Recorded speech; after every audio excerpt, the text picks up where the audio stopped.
quelques éclairages. Alors, tout d'abord, sur le plan strictement juridique, mais là je laisserai effectivement le président de la Commission des finances s'exprimer à ce sujet, nous sommes un certain nombre à nous poser des questions quant au vecteur juridique. Et il y a tout de même un débat sur s'agit-il d'un cavalier budgétaire ou pas, hein.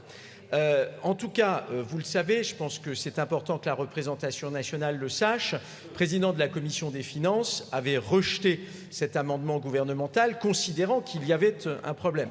Et il y a eu un surarbitrage effectué par la présidente de l'Assemblée nationale qui a arbitré dans un autre sens. Donc voilà, je crois que c'est important.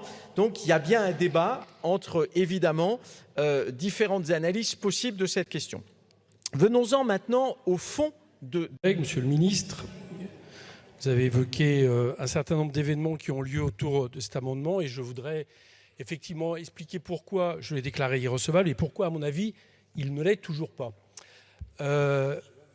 Oui, absolument, monsieur le ministre. Écoutez-moi et vous répondrez après.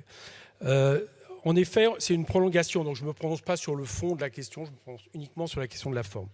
C'est une prolongation du moratoire de l'encellulement individuel. J'ai évoqué un cavalier qui est l'article 45, puisque le dispositif ne prévoit aucun lien avec le projet de loi de finances dans le dispositif qui est décrit. Vos services ont effectivement invoqué dans les allers-retours ce qu'on a pu avoir ensemble, le lien avec des dispositions que le Conseil constitutionnel n'a pas censurées dans sa décision numéro 2014-708 DC du Conseil constitutionnel du 29 septembre 2014, qui effectivement envisageait possible la recevabilité d'un tel amendement à condition qu'il y ait joint un rapport qui particulièrement justement contenait des informations budgétaires et financières. Le problème, et je vous l'ai dit, ce qui aurait d'ailleurs pu faire en sorte que vous modifiez votre amendement avant de le redéposer et effectivement de l'imposer ce matin par Madame la Présidente à 10h51, puisque avant il était déclaré irrecevable, il n'y a pas eu de modification dans cet amendement.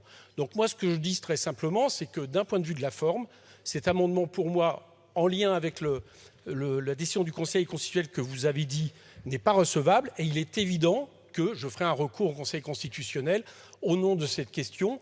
Bon, après, le fait que la Présidente ait jugé bon de prendre cette décision, c'est une autre question, et je l'aborderai par ailleurs, mais pas ici, ce n'est pas ici le débat. Mais vis-à-vis de cet amendement, je vous propose, au nom de ce que je viens d'expliquer, de le retirer, quitte à le reproposer à un moment donné, en deuxième lecture ou autre, avec les modifications que j'ai préconisées, qui auraient rendu recevable cet amendement. Merci. Vous remarquerez que je n'ai pas remis en question le fait que la Présidente peut prendre ses décisions, même si pour ma part, je la regrette, mais encore une fois, ce n'est pas ici que cette question se traitera. Mais il faut tout lire, monsieur le ministre. Il faut lire tout le paragraphe. Et la suite, que le deuxième paragraphe de l'article 106 prévoit que des rapports sur l'encellulement individuel devront être remis au collègues, c'est bon. Non, collègues, sur l'encellulement individuel devront être remis au Parlement et devront comprendre en particulier une information financière et budgétaire relative à l'exécution des programmes immobiliers pénitentiaires, ce que je vous ai exactement fait remarquer pour que vous l'incluiez, ce qui n'a pas été fait. Et donc on verra effectivement ce que dit le Conseil constitutionnel.